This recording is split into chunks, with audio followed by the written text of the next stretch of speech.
Across the globe, people everywhere are consuming each and every single day.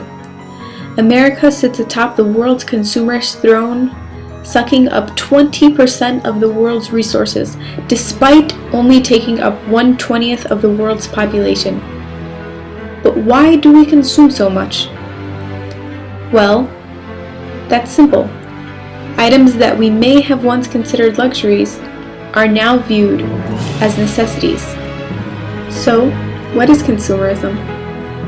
Merriam-Webster Dictionary defines it as the theory that an increasing consumption of goods is economically desirable. Ever since the Industrial Revolution in the 1800s, the rates of consumption have skyrocketed to a higher point than ever before. It allowed for the availability of products at gigantic quantities for the first time in history. Low costs made these consumer products available to virtually everyone. This availability led to the mass consumption we see today, ultimately leading to a consumer mindset of why have the old product when the new one is more efficient. This idea morphed into a new concept of consumerism on the basis of appearance rather than function.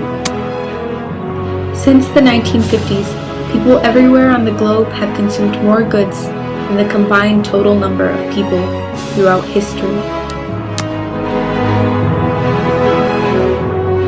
Now that we've defined consumerism, let's look at the cycle of the consumer. First comes extraction. They must manufacture their product. The product gets on your shelves. You purchase and use the product. You get rid of the product. But why? Well, for one, companies will usually design their products to get you, the potential buyer, to purchase and dispose of it quickly so that the need you have for this product will drive you back to the store to purchase the newer model, even though usually the update will be minor and unnecessary. But then, why do you need it? Advertisements. Television and the internet use gimmicky ads to convince the consumer of a need for their product.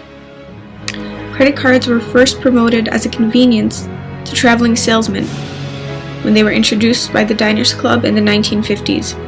Other companies began advertising credit cards as a time-saving device as opposed to a way of spending that wasn't actually there. In the 1970s, bigger was better, and Congress had to regulate the credit card boom and ban the mass mailing of cards to those who had not requested them. One of the most accurate depictions of consumerism today is the cell phone. So now I will take you through the evolution of this consumerist product. In 1983, the first brick phone was launched. At the retail price of $3,995, it's safe to say that with a $200 billion deficit remaining, that most consumers would be sticking to their home phones. $2,868 billion in debt later, the first truly portable phone was invented. Up until its release, most cellular phones were installed as car phones due to the inability to fit them into a jacket pocket. In '92, inflation dropped 1.6% and 11 million cellular phones were sold. Inflation dropped again in '93 and 2 million more cellular phones were sold. In '96, inflation was on the rise and the banana phone was popularized by the Matrix movie. The sleeker, more lightweight design made mobile phones more about fashion than function. In 1998, PC Magazine reports that Google has an uncanny knack for returning extremely relevant results. And so in 1999, Nokia introduced the first mobile phone with a WAP browser. Benafon came out with a phone integrated with GPS, and Samsung brought Song into the first phone capable of MP3 files. Although these features were available, a whopping 160 million consumers chose to buy the phone with an internal antenna and autocorrect text messaging. Not much happened in 2000, except for an unpopular, insignificant touchscreen phone. 2001, on the other hand, made way for a full keyboard, radio, Bluetooth, color screened, and a remarkable 360 kilobytes of internal memory. It's 2002 and we now have a touchscreen smartphone with up to 128 megabytes of memory and cameras. Imagine a phone in 2013 without a camera. In 2003, Nokia sold over 200 million phones of its 1100 model. And Nokia also, of course, had to respond to the oh-so-popular Game Boy by putting their own twist to it. For the first time, gaming and mobile phones joined, and another consumer must was added to the list. Nokia also launched a phone that came in different colors.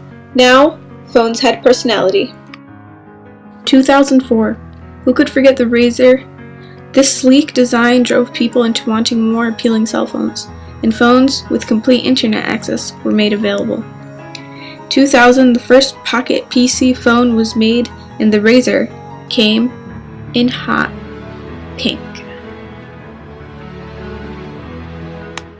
In 2006, phones were beginning to look a little bit more like they do today.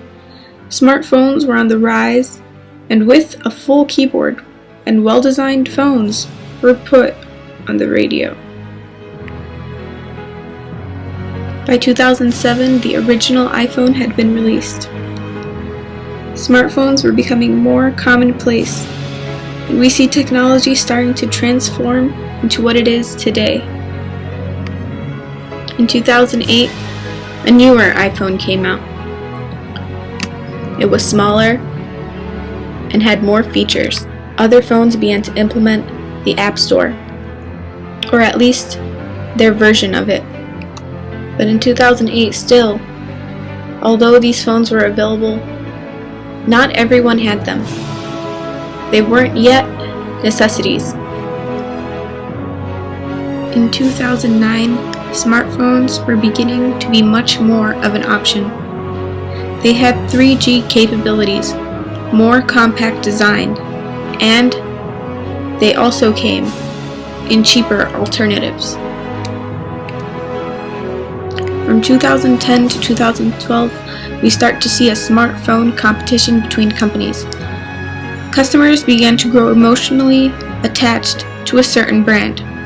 PBS summarized CEO Kevin Roberts' report by saying, "In a competitive, product-saturated marketplace, a new product needs to have something beyond the brand, an added value, an idea, a story." So yes, from the 50s, the social and economic changes through time have caused consumerism to evolve into the materialistically disposable society it has become today. However, this is a reversible concept. Just as society adapts to consumerism, it also adapts to society. This was seen in the evolution of cellular technology, because without these advancements and changes in production, people would have stuck to buying the same things, leaving them at a standstill.